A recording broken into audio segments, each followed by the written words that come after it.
Hello, do you like things that are free? Do you like free things? Is there such a thing as free things? Do you like free units? So you like swarm hosts? You like swarm hosts? Well, I don't. I hate swarm hosts. You see, this is a swarm host, and that is a locust. And swarm hosts periodically summon locusts that are either on the ground or they fly, and they're from Starcraft 2, and they keep attacking, and they never stop, and they keep coming, and they never stop, and they keep coming, and you have to kill all the locusts, and they just keep coming. So I don't like free units. But what are free units actually? And is there a place for them in RTS games? That's what I'm looking to find out tonight. This is not a researched talk where I'm going to tell you exactly how it is. This is going to be a react, in part, along with a lot of my own experience of playing many different RTSs, some of them at World Championship level, and I want to find out if there is a place for free units in RTSs. I want to define what free means, and I want to see what makes playing against them potentially so frustrating or even problematic when it comes to the long-term design of a free unit in a game. So what are free units? What different kind of free units exist? How to make free units be less free? And what constitutes creating a free unit? Is it summoned from mana? Is it an ability pick by a hero? Is there one unit that makes another? Now, the reason that I'm thinking about this, first of all, I'm thinking about this a lot. I think about this all the time, sometimes even in the shower. But I was linked this video by one of my viewers, and it is a discussion from the channel Biomolf. He is a StarCraft 2 content creator, and he's been looking at Stormgate, the new RTS by Frost Giant, which is made by some Blizzard alumni. And here we have Kevin Monk Dong, who is a lead balance designer for Stormgate. This is an interview. We're going to be looking at it. Would be interested in talking to you about is this concept of Infest, or more importantly, racial identities. But we're gonna start with Infest because it is the big topic that's certainly behind the scenes been heavy. So to point out what Infest is in Stormgate, there are two races unveiled right now. They are called the Infernals and they are called the Vanguard. Infernals are demon-like space creatures, and Vanguard are spacefaring humanoids. So you've got the humans and then you've got the demons, roughly. Which makes me think the third unrevealed race might be angelic in nature, potentially. Since we already kind of have like monstrous type. Either it's going to be robot-like alien or android-like alien, I think, or it's going to be angels. And then you'll really have the, let's say, the cliche or the typical trope of demon, angel, and human.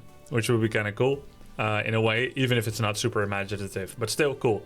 So, what is Infest? Infest is a passive effect applied by the Gaunt. Gaunt is a basic ranged unit you can make at tier 1, and the Infernals can make it. When the passive effect is on someone, it's kind of like the Black Arrow by the Dark Ranger in Warcraft 3, in that when the enemy unit dies, it will spawn a creature.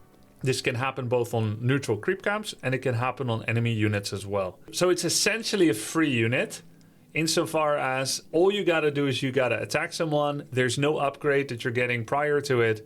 You just make one Gaunt and he can infest someone, and then it will spawn a unit that will last forever for you. Which I forgot what that unit is called when it pops out, but that's what happens. And so the only way in that you can say that it is not free is that you first have to make a Gaunt. And the Gaunt makes the free unit. But for the most part, it's free. Let's go on.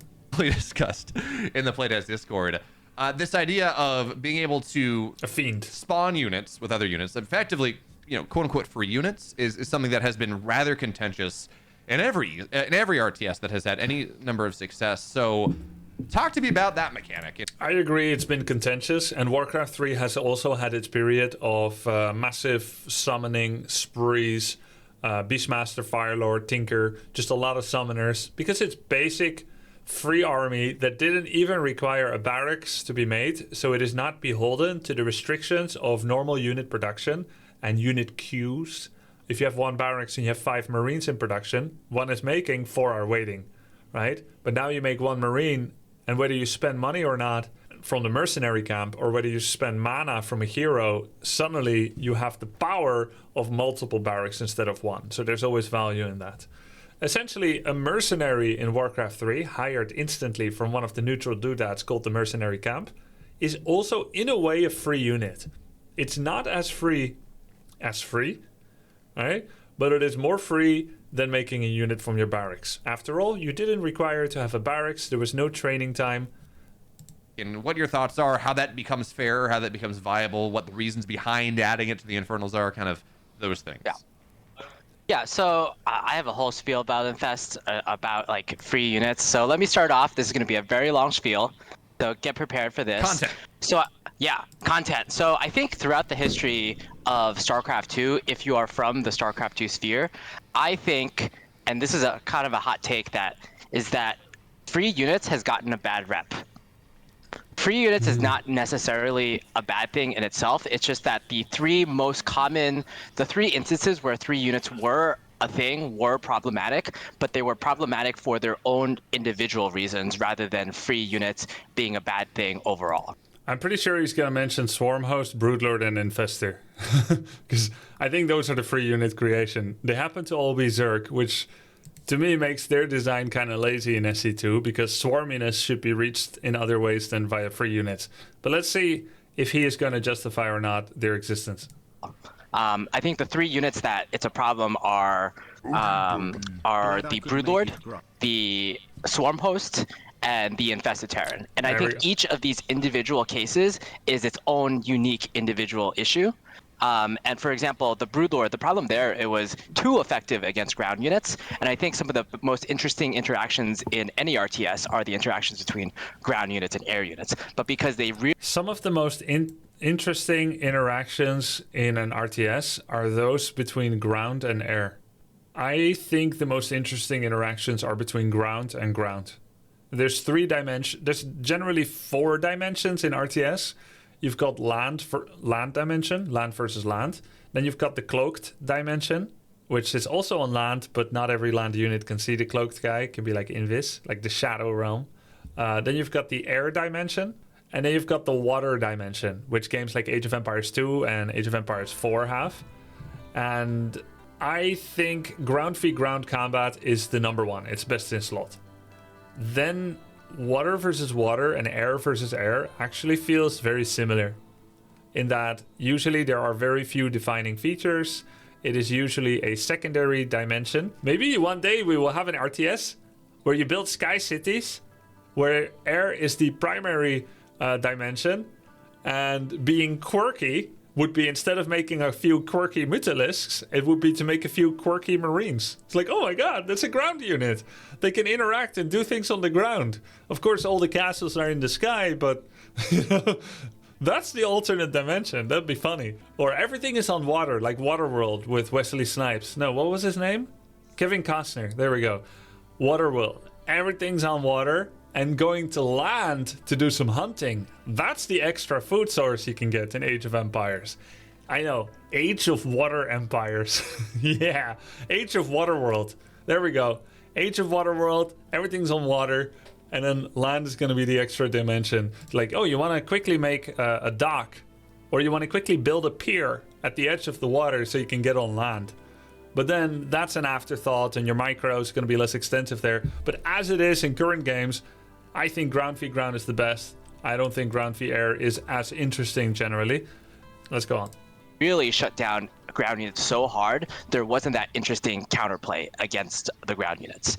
For the Infested Terran, I think... Yeah, I agree. Broodlords shut down ground units too hard, and ground could not counter Broodlord. Maybe in some versions of patch, it was true that Terran Ghosts could counter Broodlords, given the right situation. When you could do mass snipes with mouse wheel to kill all the overseers, remain cloaked, and then to snipe all the Broodlords. But overall, ground cannot contend with Broodlord. I think that was actually honestly a case of the... it was not necessarily the Infested Terran, but the fact that the Infestor could store 4 Infested Terrans in its max energy pool, and you could essentially get an above 200 supply army with your army. True. That's also kind of an issue. You first max out, then you summon 20 Infestors times 4 Infested Terrans. That's 80 extra Infested Terrans for the population of whatever Infestors are, right? So let's say if you equate an infested Terran to be just 1 pop, and an infestor, how much pop is an infestor? 2 or 3? Either way, you are over 200 food with that a bit. I think that was the broken part of Infested Terrans. And then thirdly, with the Swarm Host, I think that was its own issue because there was very little way to counter the Swarm Host. There's very little way to jump onto the Swarm Host. Yes, that's the problem, isn't it? But when you think about it, it is a bit strange to say free units get a bad rep. There is not so much a problem with free unit. But the reason that Broodlord was OP, not because he's free unit, but because Ground couldn't counter him. And Swarmhost were only a problem because they couldn't be countered. Of course, that's the problem indeed. And well, let me try to play devil's advocate a bit and try to take the position of why Swarmhost could be okay, or let's say what Swarmhost represent. So the Swarmhost is a unit that, at least when I played, and I know it changed since now, the Swarmhost is a unit that burrows. Then he grows things out of these purple circles. Then locusts jump out, and then they start walking. And the roaming distance of the locust was about 3 white screens. Maybe about 3 white screens. And so the next biggest attack range in the game is probably the Tempest, which is like range 16. So that's, let's say that Locust had an attack range of like 50. So they're 3 times the next biggest attack range in the game. And so although the vessel of their damage dealing is Locust, which is a free unit, where they can attack multiple times, depending on how far he has to travel, that's the vessel of damage. But in the end, it represents damage.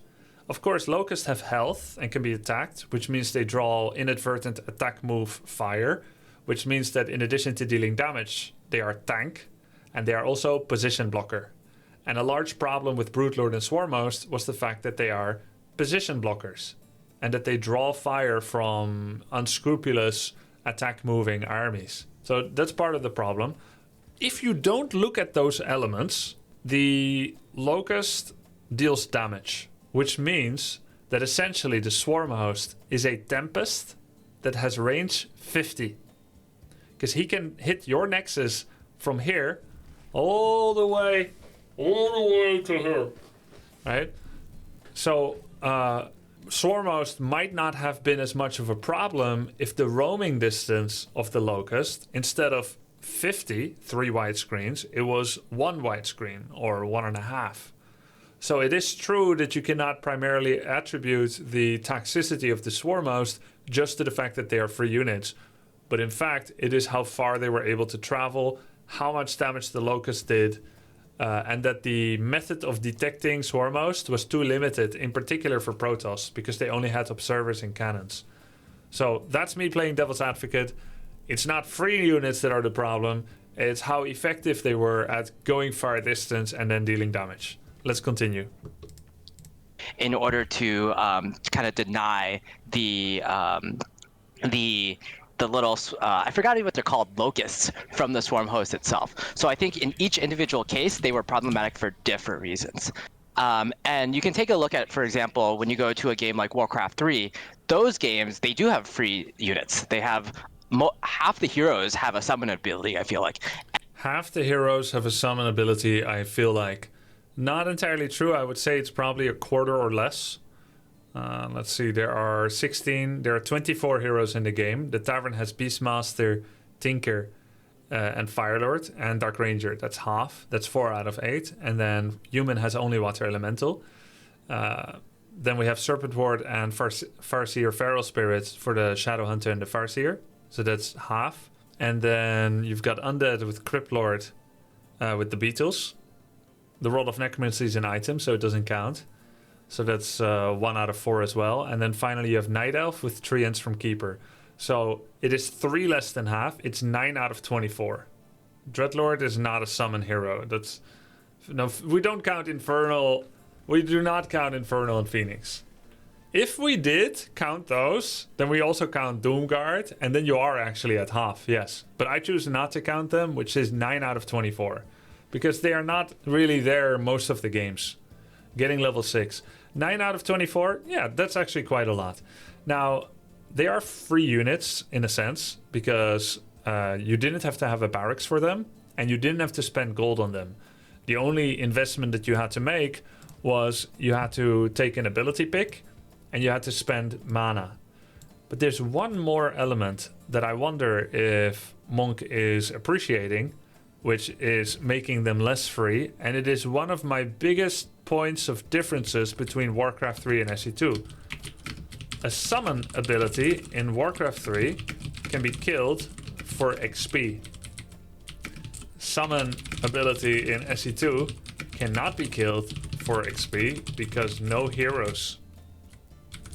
And that is a massive difference. So essentially you can see a summon ability in Warcraft 3 as a loan, an investment, right? You are initially creating something out of thin air for mana and for an ability pick. There's the opportunity cost of course, picking Water Elemental over Blizzard. You pick Beetles over Impale. But of course, you also pick Swarm Host over Mutalisk. So there's always something that enables the initial creation of the free unit. So that's kind of a non-argument. It's a dud. Right? But the investment is you get something, but then they get XP. Right? You get the unit, but if killed, they get the XP. And that is a really important aspect of it that StarCraft 2 doesn't have. And that Stormgate, for the most part, doesn't have too. I say for the most part because there is the cooperative mode that has heroes. And Vanguard units actually have veterancy. So essentially, there is some leveling up of basic units in Stormgate. And in Warcraft 3, I don't feel like that's unfair at all because it doesn't like encroach into any of the specific problems that StarCraft 2 had with its free unit design. It's also because in Warcraft 3, when you summon a Quillbeast is like an archer. And when you summon a Water Elemental is like an archer. So you're essentially creating a free unit that is very similar to other things. Their stats are pretty balanced. Whereas the Swarm Host would make a massive wall of meat that you could not get past because it body blocked so much. And it did so much damage that 18 Swarm Hosts would kill a Nexus from 50 range away, from 5,000 range away, however you want to call it. And they were able to kill it in like seconds. So that's the difference. Broodlord created so many broodlings that stalkers would get instantly surrounded by one volley of attacks. They only had one blink to try and get away from it, and then the next Broodlord attack came and they're surrounded again and they will surely die. Whereas Quillbeast, Water Elemental, Bear, Black Arrow, Skeleton, they're all just extra units that can be dealt with as usual. They didn't swarm all around you and instantly landlocked you and being unable to move. So where do the Stormgate free units rank right now? The Infest. I've heard that you can get one Gaunt and you can take down 5 creeps with one Gaunt with a special trick. Maybe like some building abuse or something, and then you have 5 extra free units out of a single one.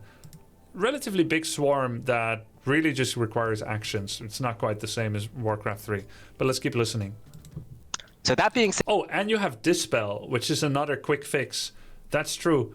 I counseled before. I remember this now when I was playing SE2 and getting mad about the design of Swarmhost. I said there's 2 things Warcraft 3 has, which is Dispel and XP. And that makes free units in Warcraft 3 okay.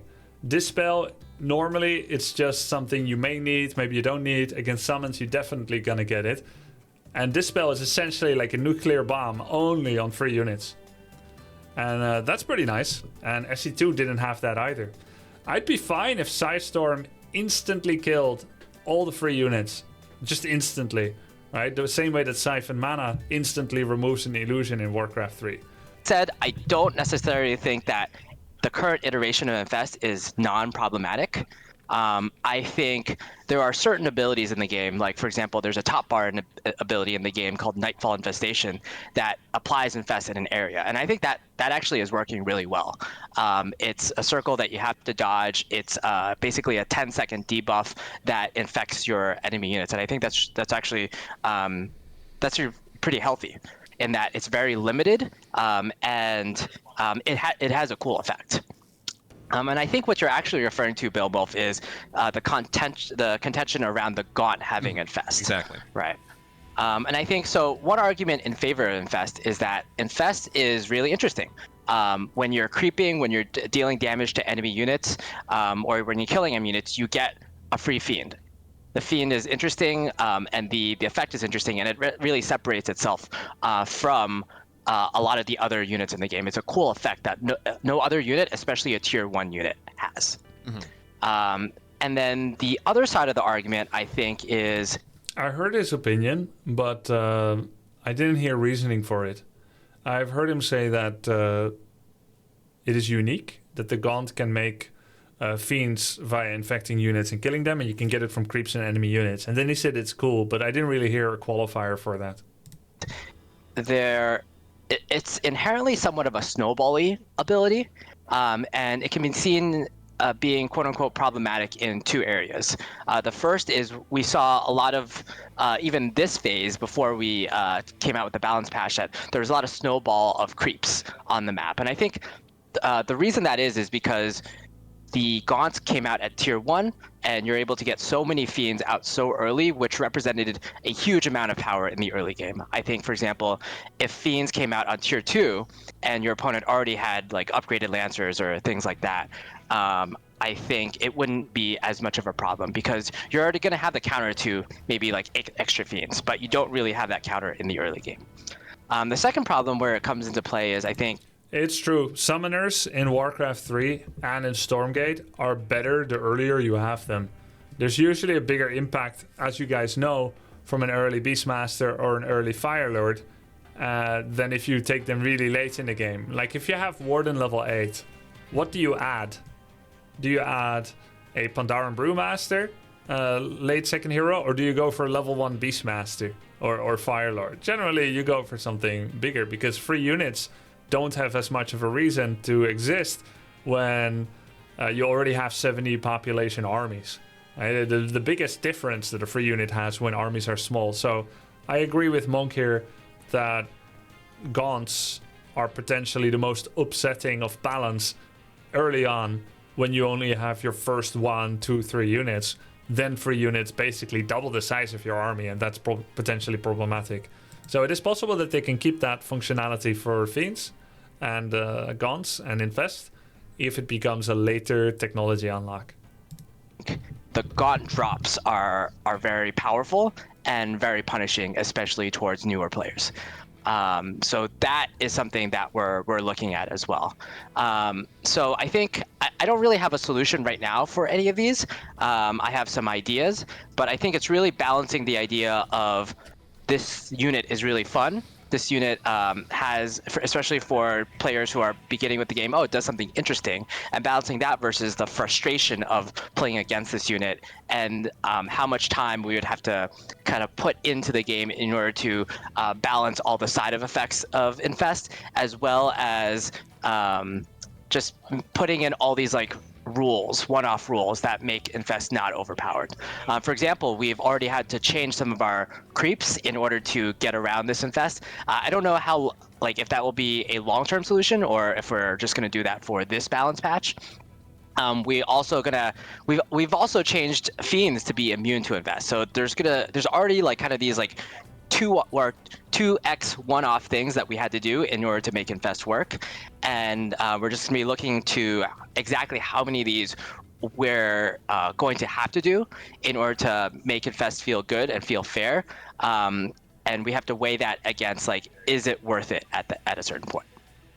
I think one thing I really like in there is this whole idea that, you know, as you highlight, there was examples. Yeah, what did you guys get out of that?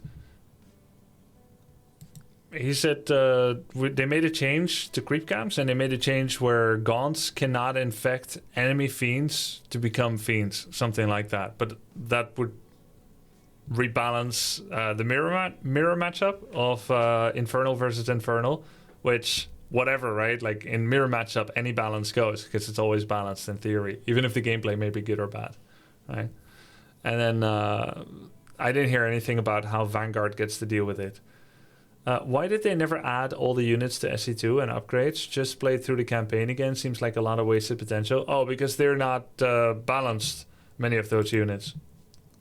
free units of Starcraft. It didn't go down well, but you're not letting the past essentially dictate what you do here, which I actually really praise. Like, the moment you say free units, like I do a lot of stuff in Age of Empires 4, they literally have a faction that its entire unique element is they place a building, and this building over time produces units for no cost, right?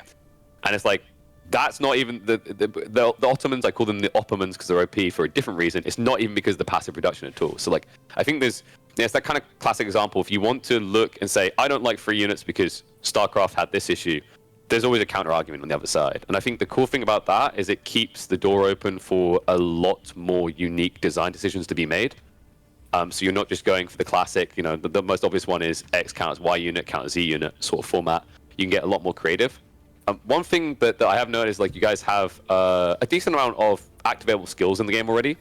Mm-hmm. Is that something you're looking to like dive deeper into? Because maybe the discussion on free units is over. I think they're going to delve into other topics. So I would like to come with my final thoughts about it.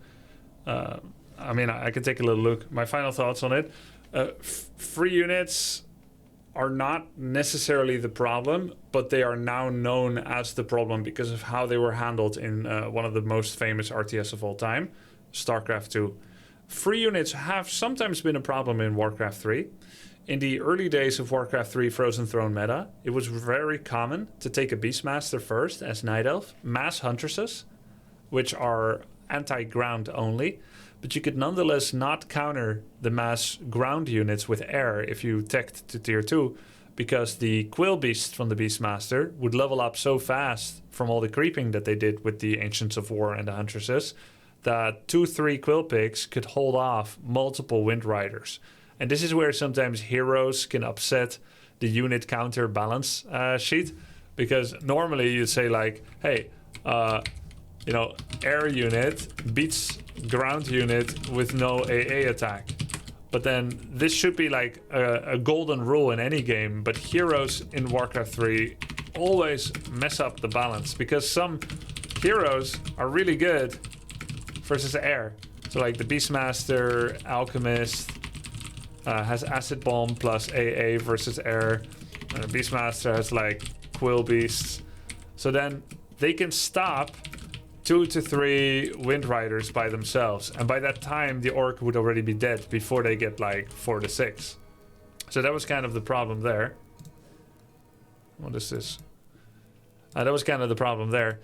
And what would happen is that the Beastmaster mass hunts would mass creep on Twisted Meadows, take all the rock golems level 6, which dropped big summonable consumable.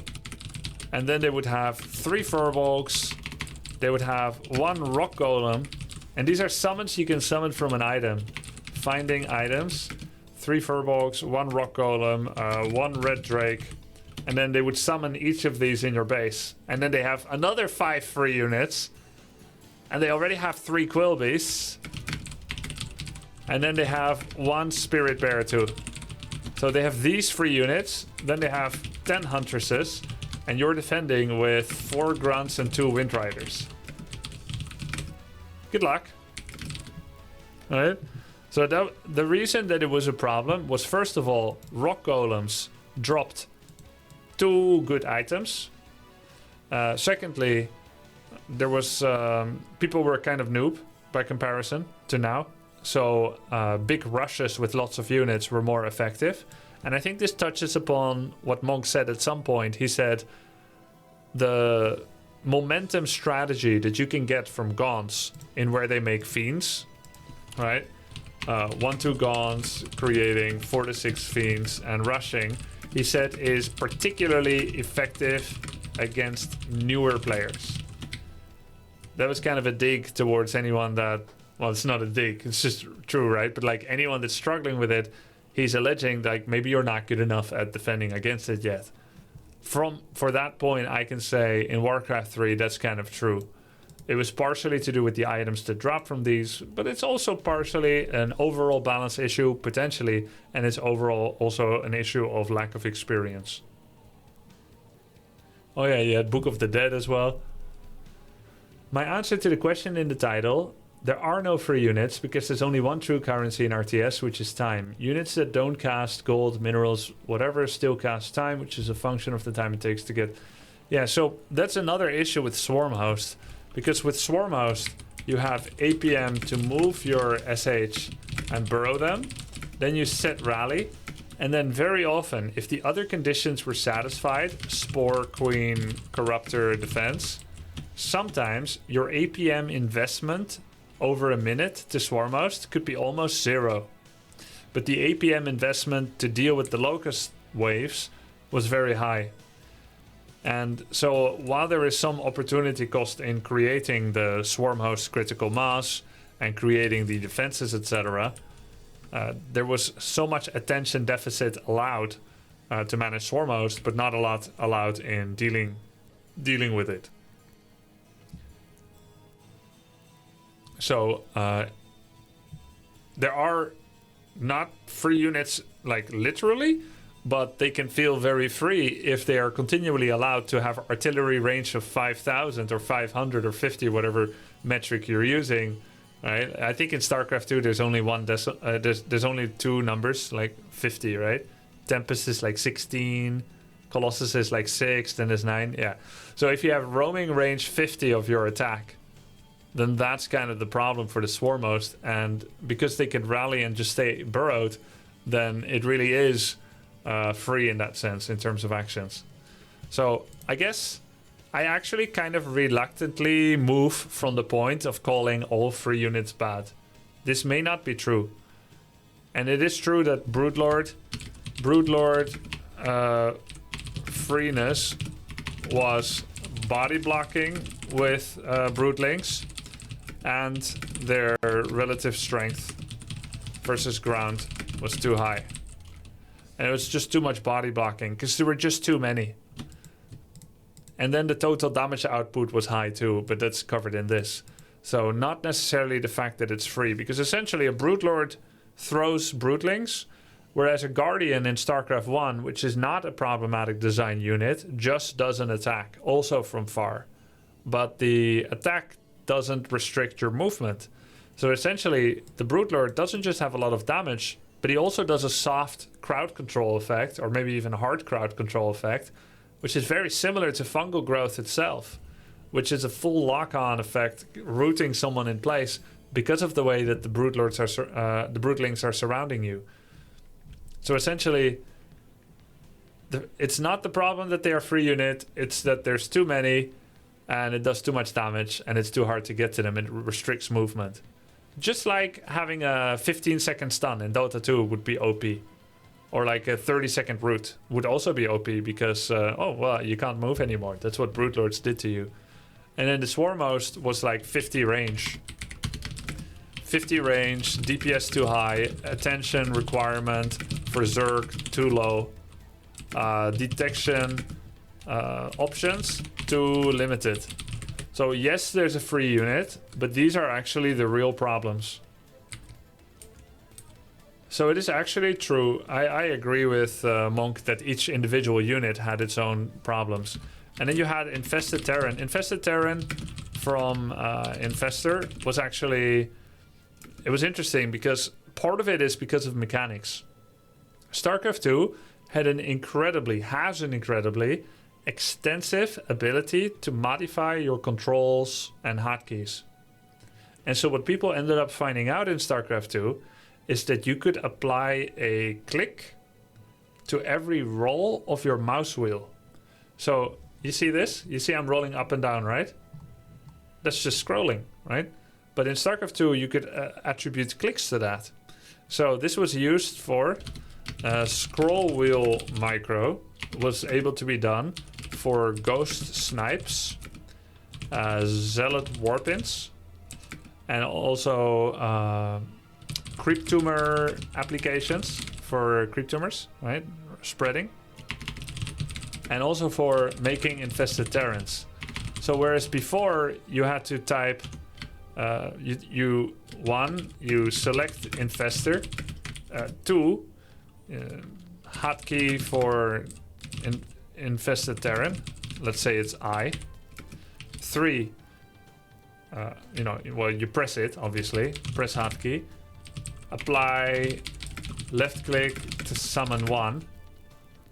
And if you did 3A, hold shift, then repeat to click left click. Right? You could keep repeating. So every one left click after doing step 1, 2, and 3, every one left click is an infested Terran. So you take the infestor, you press I, you hold shift, and then you do and now you made 25 infested Terrans. But what changed is that because of this, what you could do is you could scroll your mouse wheel instead of you would just do and suddenly bam, 60 infested Terrans in like half a second or a second. So that made it incredibly effective. You could just come in with some infestors, burrowed movement, and then boom, 30, 40 infested Terrans farted out. And that again made the APM requirement of something that was originally envisioned to be quite difficult and time extensive, it made it so free and so cheap. It's the same thing with creep tumors. The first 2-3 years essentially creep tumor is a free unit too, because it self-replicates. Right? So initially in the first 1 or 2 years of Wings of Liberty, Zerg players were notoriously bad at spreading creep. They would put one creep tumor and then just forget about it the rest of the game. They would have their third and their second base not even connected with creep. Stefano was awful at creep spread, even though he was so good in general. Creep tumors did not even leave their own cliff. Now you look at Zergs, creep tumors, they're using auto-spreading mechanics, right? They just click all the creep tumors and then they do prrrt. They don't have to do anymore. This creep tumor there, this creep tumor there, this one there, spread. Whew! Let's go back to other things. No, it's just like whoop. It's really, really fast. And because the mechanics have caught up and because hotkey manipulation has improved, in my opinion, it's time to reduce the creep tumor strength, to reduce the amount that they spread. I think that should come as people get better in a game in order to nerf the effect of what you're getting out of it now to bring it back to an intended level. I don't think it was intended that in a few minutes Zerg creep is in the enemy base, but that's what's happening in SC2 right now. So yeah, that's about some of those free units. This one, the Infestor, is better because of the mechanics. Partially because of the mechanics, it got better. But I think Infested Terrans was a problem, yes, but perhaps not as much, because at least you're spending mana. And mana is not unlimited, whereas these were unlimited. So I think that's the last that they talked about it. I feel like I learned something from watching this video. I'll probably watch the rest of this offline. I think it's a cool interview with Monk by Biomolf and Killer Pigeon. They're great creators. You should definitely check them out.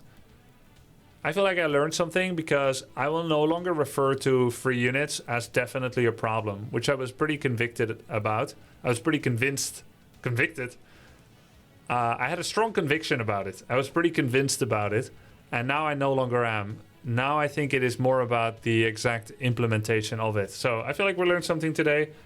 I hope you guys enjoyed watching this as well. Maybe learned something from it as well. Yeah. If you hate Swarmhost, please hit subscribe. Thank you. Bye.